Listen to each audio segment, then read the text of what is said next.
Alors pour ce sujet, notre invité était tout désigné. Mounir Jazouli, bonsoir, puisque vous êtes le vice-président du groupement des annonceurs du Maroc. Vous représentez une centaine d'annonceurs parmi les plus gros qui concentrent à peu près 95% du marché sur 3900 annonceurs recensés sur tout le royaume. Alors c'est une question qui revient, ma première question, elle revient énormément dans ce reportage-là.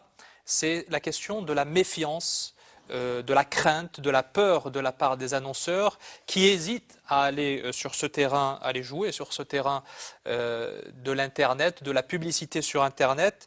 Comment est-ce que vous expliquez que dans un pays où on a la moitié de la population qui est connectée au web, où on a 4 millions de smartphones en circulation, le marché de la publicité sur Internet ne représente que 2%? Bien, bonsoir Wadir, merci pour l'invitation et je vous félicite pour le choix du sujet qui intéresse tout le monde en ce moment. En réponse à votre question, je rappelle que tout ça remonte à 2006-2007, donc il y a juste 5 ans, 6 ans de cela. C'est tout récent, c'est tout jeune. Ça a démarré avec quelques aventuriers côté annonceurs et côté prestataires. Aujourd'hui, certes, Internet est devenu un puissant média de masse que les annonceurs, quelle que soit leur taille, ne peuvent plus négliger. Les chiffres le confirment, comme tu viens de le citer. Un Marocain sur deux est connecté sur Internet, voire même plus. Autre détail très important à mon sens, parce qu'Internet a toujours été considéré comme média urbain, 45% de ces internautes se trouvent en milieu rural.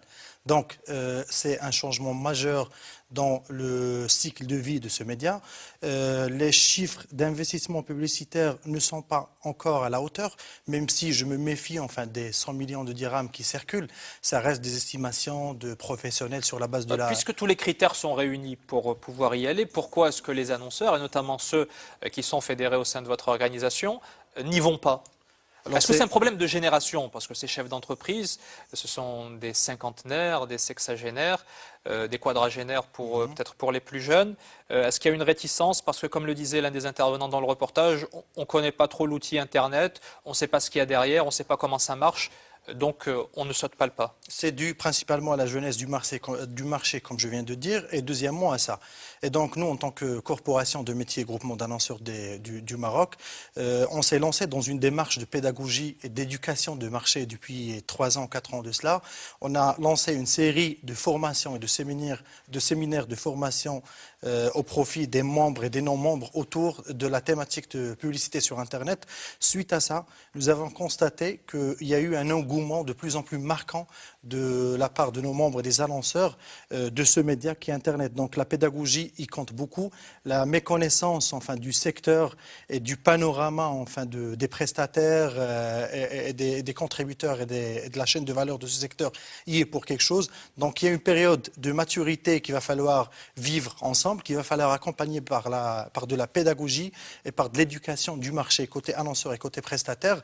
Et deuxièmement, il ne faut pas oublier qu'il faut installer des règles dès maintenant. Certes, le marché est encore jeune, on démarre... C'est-à-dire structurer le marché, voilà, identifier les acteurs, faire preuve de transparence également, parce que vous dites qu'on n'a pas d'estimation précise du budget ou du marché que ça représente en termes de chiffre d'affaires. Faute de mécanismes comme ce qu'il y a pour les autres médias. Et faute de mécanismes d'information et faute de volonté aussi des annonceurs de divulguer les budgets qui sont il faut pas dire que c'est la faute des annonceurs de divulguer, parce que ça reste quand même des éléments de concurrence, de compétitivité. Alors comment on fait pour s'y connaître, pour s'y retrouver dévoiler? Il y a des techniques, au niveau des médias classiques, c'est la pige. Après, on recorrige et on retraite l'information. Sur Internet, il est extrêmement difficile de piger parce que les techniques diffèrent.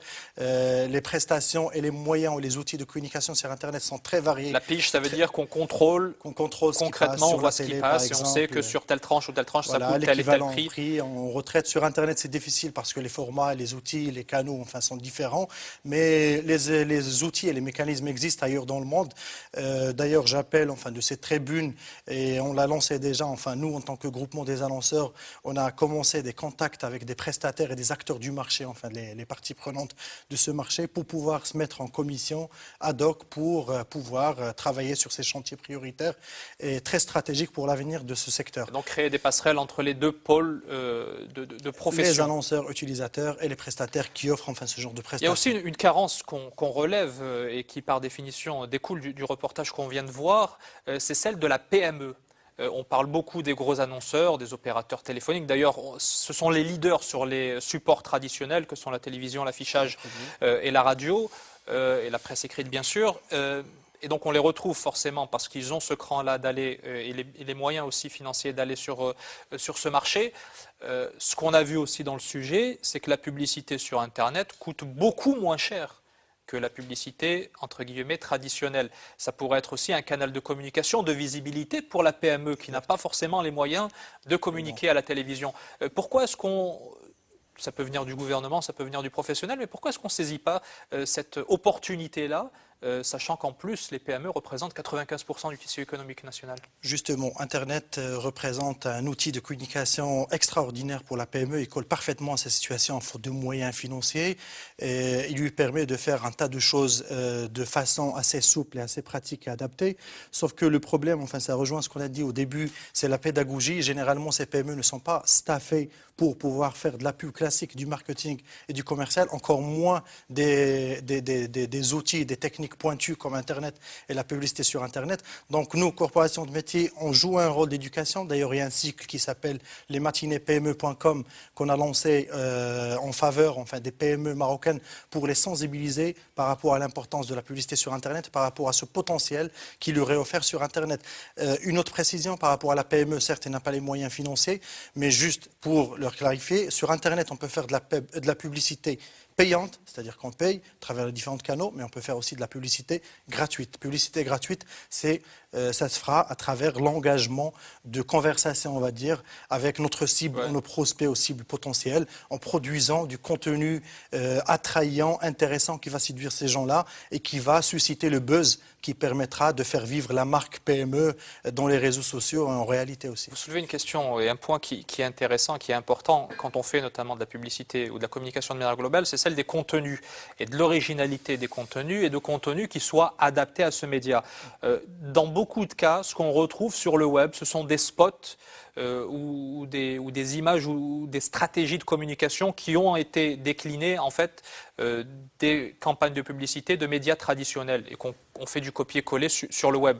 Est-ce que le défi aussi à relever de la part des annonceurs, c'est vraiment de créer une stratégie, d'avoir une réflexion pour pouvoir s'adapter aux spécificités du web? Parce que si on fait du copier-coller d'un spot qui est diffusé à la télévision, forcément les retombées seront limitées puisque le public qu'on a derrière le web est nécessairement différent.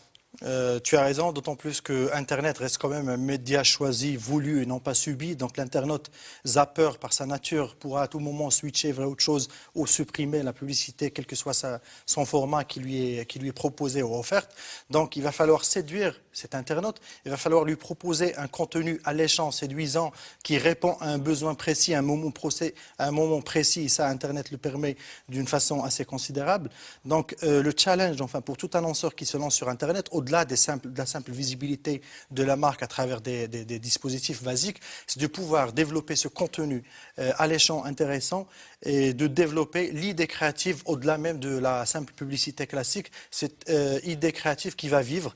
Et donc on assiste aujourd'hui au phénomène de gamification, les jeux sur Internet qu'on se voit multiplier tous les jours au niveau de tous les secteurs des annonceurs et qui donnent des résultats assez intéressants versus dispositifs classiques. Deuxièmement, on assiste et on voit aujourd'hui que des annonceurs, il y en a 2 ou 3 qui ont été cités au niveau du reportage, il y en a d'autres bien sûr, qui se sont lancés dans une véritable stratégie de brand content qui permettra à la marque de vivre de façon structurée et durable au niveau du réseau Internet. Construire une histoire autour de la marque. Exactement. Dernière question très rapide.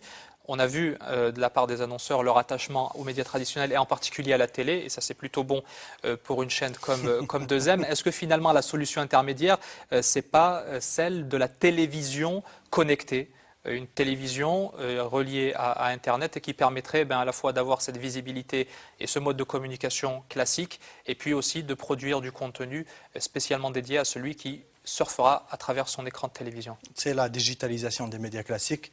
L'histoire nous l'a prouvé, un média ne tue pas un autre.